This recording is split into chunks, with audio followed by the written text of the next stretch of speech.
Bonjour, je suis déjà intimidé d'être ici au temple de pensée romaine et de vraies valeurs.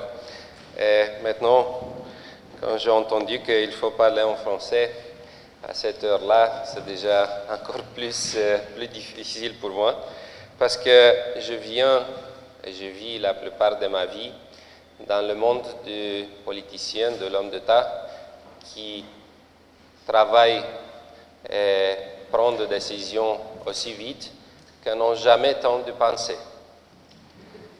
Et donc, je suis très heureux de voir qu'il y a encore quelqu'un en Europe qui a le temps de penser et qui a le temps de partager le résultat de pensée avec nous qui sommes maintenant dans la position de prendre les décisions. Et comme j'ai déjà dit, nous ne trouverons jamais le temps de penser. Et donc, c'est pour moi une grande opportunité. Et j'espère que même en français, je suis capable au moins de comprendre ce que vous dites. Et si vous ne comprenez pas ce que je veux dire, c'est quelque chose de normal. Je pense que vous ne comprenez pas très souvent que les politiciens disent. Donc, c'est plus ou moins une habitude, ça. Aussi, j'espère que la 13e édition, ce n'est pas quelque chose que on ne va pas porter du malheur. Et je suis sûr que la 14e édition sera aussi toujours à Bucarest. Et donc, si je réussis de transmettre des idées aujourd'hui, peut-être je serai invité même à la 14e édition. Comme tous les politiciens d'aujourd'hui, je suis habitué plus de parler en anglais, parce qu'en anglais, on peut dire des choses très simples. Et on est très facile de comprendre. You must go there, you must vote like this, you must take this, and that's all.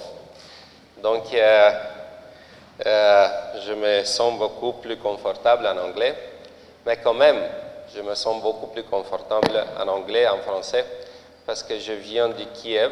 Je suis allé hier avec le Premier ministre de Moldavie, avec M. Lanka. Nous avons rencontré le président de l'Ukraine, M. Poroshenko, le Premier ministre, et après les deux réunions, mon ami, le Premier ministre de Moldavie, il m'a dit, Victor, tu sais que c'est quelque chose de très bizarre maintenant en Kiev. Et je lui ai dit, qu'est-ce qui se passe? Il m'a dit, c'est la première fois que je suis à Kiev et on parle en anglais, pas en russe. Et donc, je dis, bon, donc quelque chose se change. Même en Ukraine, quelque chose se change dans l'Europe.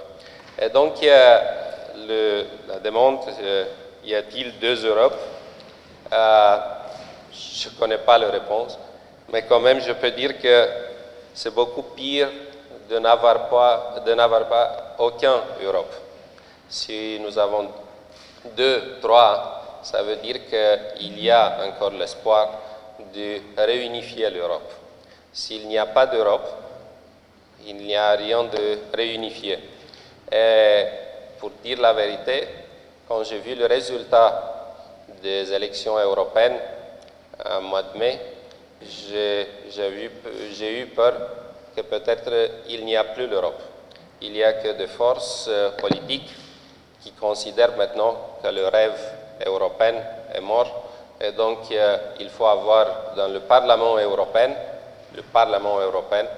beaucoup de représentants du partis et forces politiques qui considèrent qu'il n'y a pas l'Europe, qu'il n'existe pas l'Europe. Et donc, si maintenant nous avons encore deux Europes, c'est quelque chose qui peut constituer pour le futur le bout des gens qui pensent comme vous et des gens qui prennent des décisions comme nous, de continuer d'unifier les deux ou les trois ou quatre Europes que nous avons aujourd'hui. Je voudrais seulement dire qu'il y avait quelques ans avant, il y avait deux Europes. C'était très clair. C'était l'Europe démocratique, l'Europe développée, et l'Europe du pays comme la Roumanie, qui sont sortis du passé communiste, sans l'économie performante, sans les institutions, sans la tradition démocratique. Et donc, je disais que la construction européenne, qui a inclus le pays ex-communistes, comme la Roumanie, comme les pays baltes, comme tous les autres qui ont été acceptés dans l'Union européenne, c'était vraiment la décision plus importante du dernier siècle après la Deuxième Guerre mondiale. Mais, d'un point de vue de la Roumanie et de moi-même, je pense qu'il faut continuer.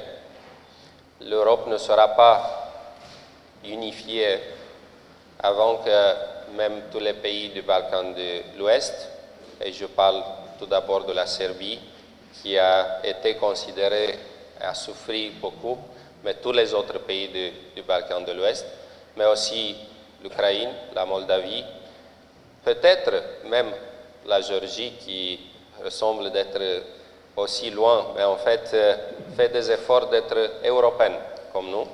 Et donc, je pense que la construction européenne doit continuer. Et maintenant, devant les forces européennes qui disent « nous avons déjà fait trop », il y a trop de membres de l'Union européenne. Nous avons fait une erreur d'accepter la Roumanie, la Bulgarie, l'Hongrie maintenant.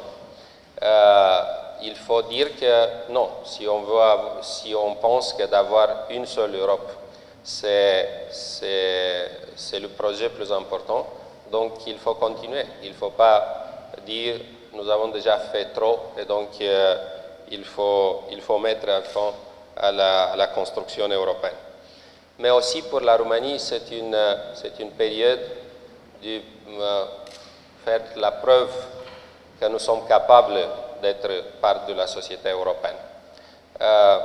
Et nous avons une habitude historique de faire cette preuve seulement après des grands conflits, seulement après de grandes crises, parce que tout le monde parle maintenant de l'annexation de la Crimée, mais je me rappelle très bien qu'après la première guerre du Crimée, il y a 160 ans avant, c'était l'opportunité pour la Roumanie d'unifier la Moldavie avec Muntenia et de créer le premier État roumain moderne.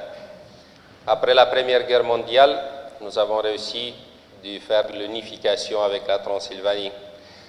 Moi, maintenant, j'espère qu'il ne faut pas avoir une grande guerre pour retrouver l'unification interne de la Roumanie et la capacité de la Roumanie de prouver les autres voisins, la Moldavie, l'Ukraine, le pays de l'Europe de l'Est, que les décisions prises par la Roumanie, l'intégration européenne, la sécurité transatlantique, sont les décisions qui ont été justes.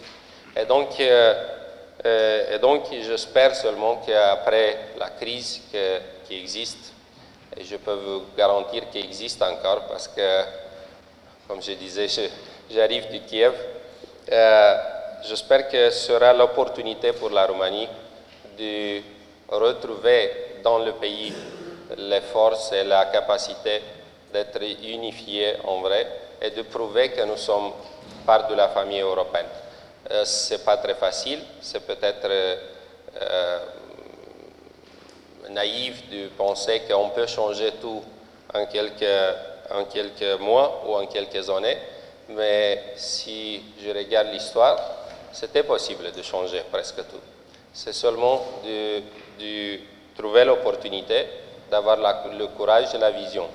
Et j'ai peur d'une seule chose, j'ai peur qu'on peut rater cette opportunité.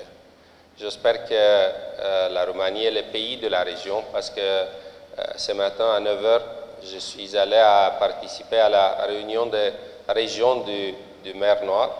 Et donc, ce n'est pas une c'est pas un projet seulement pour la Roumanie, c'est un projet pour cette région de l'Europe. J'espère seulement que devant le danger, devant les risques, devant les provocations, on va trouver, comme avant dans l'histoire, la capacité de prendre des décisions, de suivre ce que vous pensez et nous de prendre les décisions basées sur la vision que vous pouvez construire ensemble. Donc, c'est seulement ça que je peux dire en français.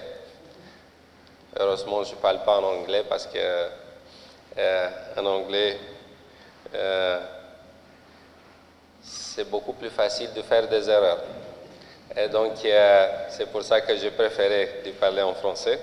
Si je parle en roumain, ce sont déjà les télévisions ici et je pense que la décision de penser sur l'Europe aujourd'hui n'a rien en commun avec la politique de chaque jour.